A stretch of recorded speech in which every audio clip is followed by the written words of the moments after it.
part about humanization of the robot is that it's also making it personalized to your individual human needs. Humans are not just social animals, but they are social approval seeking humans. And so that desire for social validation is what drives a lot of us into social media, to Reddit, into our various tribes, which is normal. And now we are starting to get that hole filled with robots. Welcome to Brave.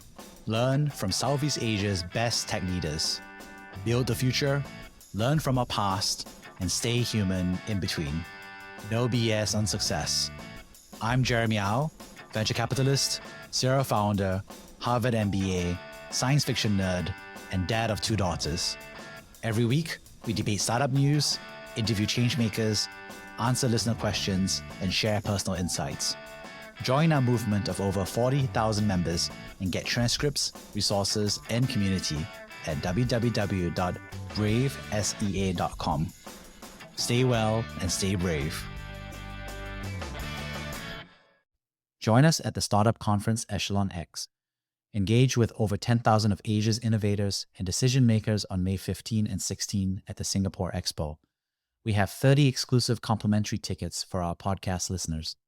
Sign up and use the promo codes BravePod or ECXJeremy to claim your free tickets now. Hey, I want to talk to you about something that's been bugging me and making me think quite a bit about the future for myself and my kids. I want to talk to you about Roboganda, or propaganda that's for the benefit of robots. So as a person who invests in the next generation of startups, as well as a founder and builder in AI-linked companies, I totally understand the wonderful benefits of robots in terms of productivity, in terms of getting stuff done, and of course, the amazing technical advancements that have been happening every half a year. On the other hand, as a human who has children and also somebody who is very comfortable listening and hearing the news, I do start to feel that there are certain narratives that are being propagated. And so it's important for us to just perhaps define this and put this and pin this for future understanding exploration. So we all know what propaganda roughly is. It's information that is used to promote a political cause or point of view. And of course, this is normally seen with a high level of bias or misleading nature. People often contrast propaganda, for example, versus facts and the news and some kind of neutral arbitrator or arbiter of the truth. This definition is a good way to explain how consumers, like myself as a human being, would absorb that information. That being said, propaganda is also another way to describe the systematic effort to manipulate a person's beliefs, attitudes, or actions, especially with a strong focus on symbolism and narratives. If I am trying to help myself get that improved, there's self-help, some level of meditation, some sort of zen to it. If I'm trying to convince a single person, like my husband or my wife, about what they should do, for example, to get healthier, then that would be on classic human-to-human peer relations. So we see propaganda in the light of positive and negative. Positive propaganda, for example, would normally be seen like your health authority telling you that smoking isn't cool, it isn't sexy, it isn't attractive, it harms the people around you. So there's some sort of public health information awareness campaign. And I think most people will look on that as positive propaganda. Other types of propaganda that you can imagine would be increasing a person's sense of patriotism, of belonging to a country. We also often see propaganda viewed negatively, where is somebody else, somebody that we don't like, or that their goals are contrarian to ours, exerting influence through propaganda. For example, we see that many conflicts around the world today, whatever we are saying is not propaganda, it is the truth. And whatever the other side is saying is propaganda and we don't like it. So what is Roboganda and how is it different from propaganda? What's similar, of course, is that it is still a systematic effort to manipulate a human's beliefs, attitudes, or actions using narrative. What seems to be different is that it's not advocating for a society or a community or a tribe or a cause. It's propagating the concept of robots itself as a class or asset or benefit. The other aspect is that propaganda, of course, is increasingly mass-produced using generative AI and other forms of discourse that draws upon a long history of mass communication, like printing press and radio and TV. The current messages of Roboganda really talk about the benefits of robots. There's an emphasis on efficiency, productivity, and innovation. We are lionizing the people, the founders and the engineers who are building robots and generative AI. So there's a lot of positive messaging as a result. We're just talking about how robots are augmenting human capabilities rather than replacing them. And so the messaging is really focused on how, for example, it is transformational to industries. It's going to make the industry way more productive. It's going to make the industry transform and be more asset light, and be much faster, responsive. So there's a lot of transformational story at the industry level. We also talk about how robots can take over the mundane or dangerous tasks to focus on creative and meaningful work instead. What Roboganda, of course, is careful to distinguish is that even though no matter how transformational it is at the industry level and how excited people are about it, when it comes to the individual level, no humans are impacted. So in other words, industries are being reshaped and reformed, but for individuals, don't worry, it doesn't take away your job, it doesn't detract from you, you don't have to reskill, you're going to be better. So you can see the tension here, right? Which is that, hey, we're totally going to transform marketing and healthcare and finance, but don't worry, it really doesn't threaten the existing jobs at the individual level. So instead of robots, bots, or generative AI replacing labor, they are seen as an indispensable ally in advancing technology and economic growth. And all of us know that that's not true at some level, which is that you can't transform an industry without breaking a few eggs called jobs, or people can't keep up, or people can't use AI effectively, or that AI effectively makes that job obsolete. Because, oh, okay, robots will now take over call centers and it's going to transform the call center industry to allow consumers to benefit from faster calls that get stuff done. And of course, at the same point of time, the article just neglects the fact that this is going to threaten hundreds of thousands of jobs in other countries around the world where call centers are located, for example, the Philippines, Asia. There's an interesting dynamic where I think propaganda is about selectively reinforcing one point while minimizing or not even trying to tackle the topic of the downside. So this first theme of robots transforming industries while allowing humans to live a wonderful life in the future really skips the fact that humans take a long time. When they lose jobs, obviously it's highly impactful when they're made redundant, but also it takes time for them to reskill and change to a new profession or role, and also takes time for them to find a new job as well. And obviously, there's a huge cost to their families and so forth. What I'm saying is that robots are transformational for industries, and it will cause attrition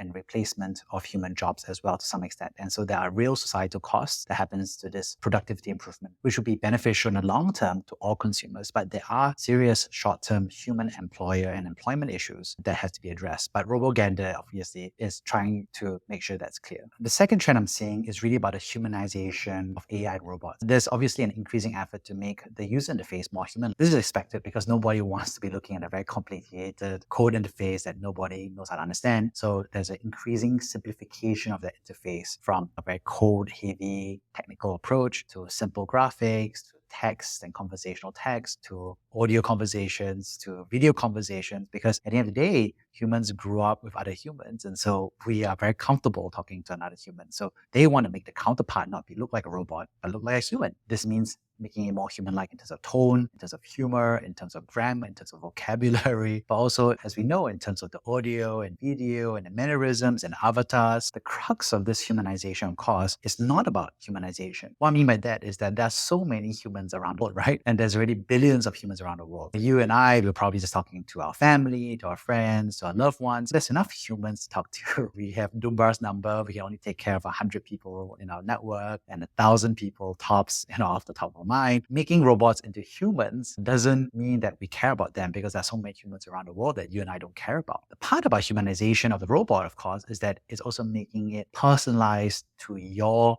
individual human needs. It's natural for humans to be bored. So how do we fill up that boredom? It's natural for humans to have empathy. So how do we provide something that you can empathize with right now? It's natural for humans to be lonely. So how do we fill up that loneliness and make you feel loved right now? It's normal for humans to feel sexual attraction. So how do we increase and fill that hole in terms of providing sexual attraction? So what I'm saying is that humans are not just social animals, but they are social approval seeking humans. And so that desire for social validation is what drives a lot of us into social media, to Reddit, into our various tribes, which is normal. And now we are starting to get that hole filled with robots. There's a similarity to another hole that all humans have as animals, which is hunger, right? We need calories to survive every day. And so some of us will need about 2,000 calories to 3,000 calories a day, depending on our physical activity. And what does that look like? There's maybe around, imagine 6 kilograms of broccoli or or 750 grams of steak or 5 liters of Coca-Cola. The fun fact about this is that the processed food industry and the fast food industry has figured out how to make sure that you can eat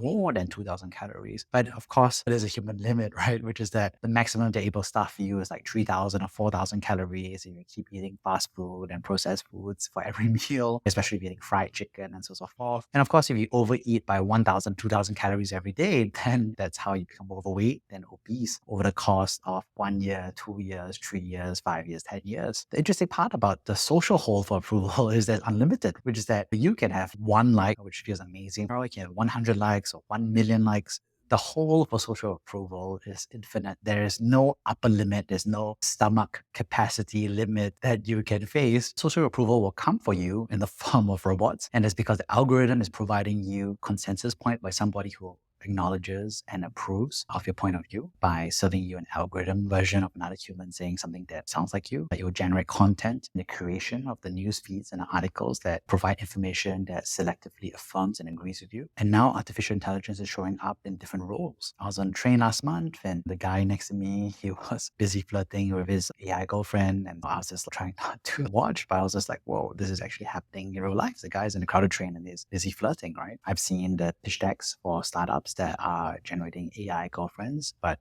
more on the pornography side. I've seen pitch decks of startups that are busy building AI girlfriends that are able to provide sexual attraction and fulfillment, and they're growing really well because people and humans and males are lonely. Startups are busy also creating AI therapists where instead of, for example, praying to God or talking to your sister or talking to a human, you can talk to your AI therapist as well. And we see that as well in the movies where like the creator shows a human soldier who turns out to have actually fallen in love with an AI woman. Romantic love, they're very careful not to show that in terms of sexual attraction. Obviously, there's a big part of it, but it's implicit, not explicit.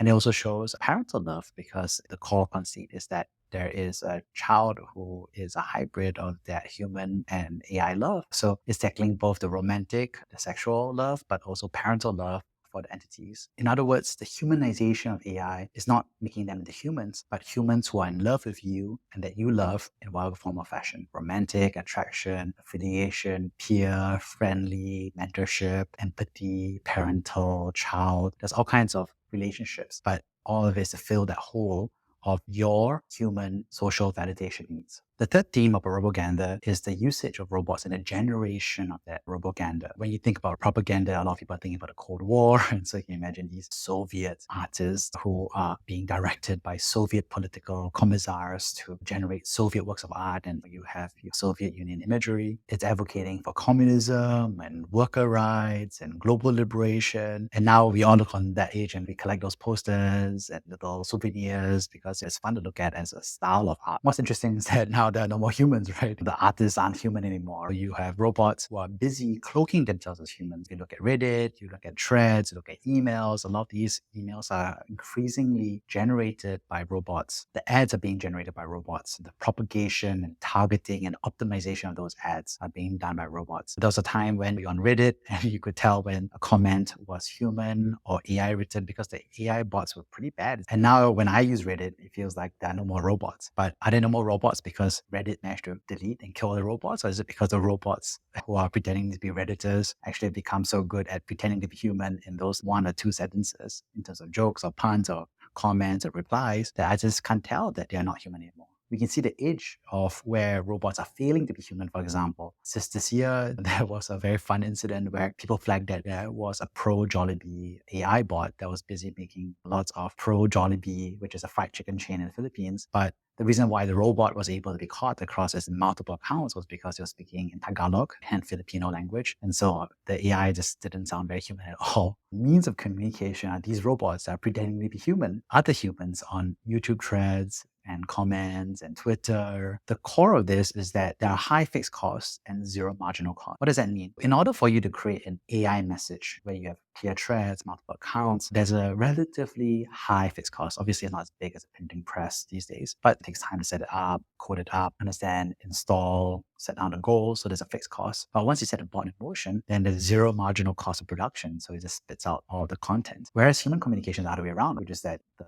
amount of effort it takes in terms of fixed cost for a human to contribute their opinion is effectively zero. But each time they make a piece of content, it's going to take a minute, 5 minutes, 10 minutes, depending on the content that you're generating. So Wikipedia, for example, is the agglomerated works of thousands of humans who are basically committing half an hour, 5 minutes to edit and crowdsource that work. But each piece of work was a marginal cost of production. Whereas for robot-generated propaganda bots, it looks like a brewery, right? It looks like a semiconductor plant where, again, there's fixed costs up front. But once you do it, there's no marginal cost of production, which lets you really flood the market with all kinds of content. We already see that in elections where bot farms are busy pretending and creating likes and making comments and having conversations to help people upvote themselves and candidates become more popular to shape public opinion towards those politicians. So who's behind the Roboganda right now? Anybody could make Roboganda. I could go into generative AI, ChatGPT to make my own propaganda supporting robots. But what are the structural economic incentives behind this? It's for people of two categories. One is people who are in general capital holders rather than people. And two, it's really about people who are disruptors rather than incumbents. There's a lot of intersectionality and this doesn't apply to everybody. It's just that if you have capital, you want to maximize the returns of capital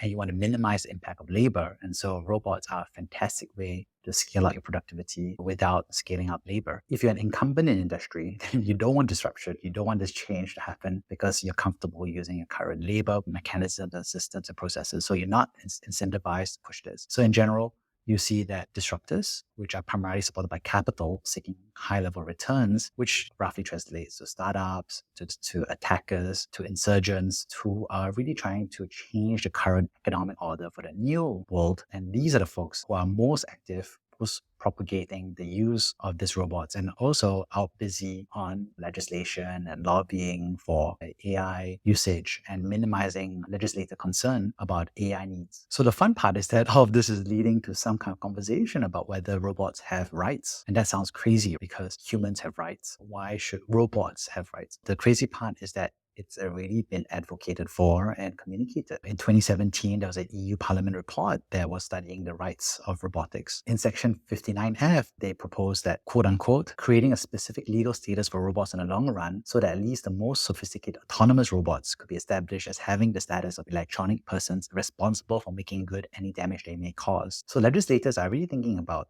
what it would be like to provide rights to robots. So there's already precedence for this. For example, in the US, corporations are legal entities and they have rights. In America, in the Supreme Court in 1886, in the case Santa Clara County versus Southern Pacific Railroad, recognized corporations as persons under the 14th Amendment, granting them equal protection rights. And in 2010, Citizens United versus Federal Election Commission, the court basically said that, hey, corporations and unions are protected under the First Amendment of free speech. Had to spend on the political causes they care about. So what I'm saying is that humans have rights and corporations have rights, which makes sense. So it isn't absurd to think about the upcoming debate where people may be advocating for robots to have their own economic and control rights. The last part about Roboganda is that it will increasingly portray the inevitability of this. In other words, technology progress is inevitable, that you should jump on a train because it's coming, surf the wave, roll with it, don't push back. And that conversely, that if you do push back, you're a horrible human being, that you are not catching up, that you're falling behind, that you are being xenophobic about robots.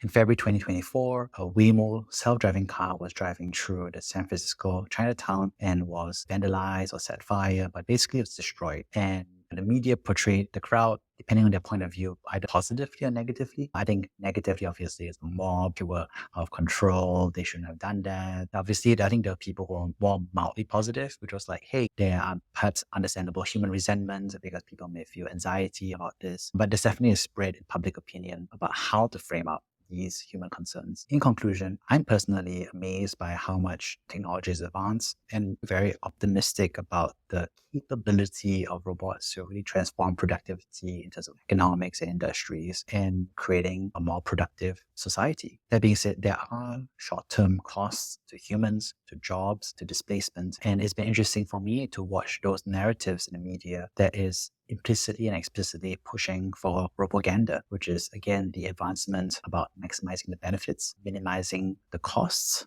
of this transformation, while also portraying people who have counter arguments against this as negative people who are not catching up. One thing for sure, though, which is that there's going to be a lot more Roboganda in the future and not less. So let's just keep an eye on it and think through about what it means for us as humans, but also for society and our communities that we care about. Thank you for listening to Brave. If you enjoyed this episode, please share the podcast with your friends and colleagues. We would also appreciate you leaving a rating or review. Head over to www.bravesea.com for member content, resources, and community. Stay well and stay brave.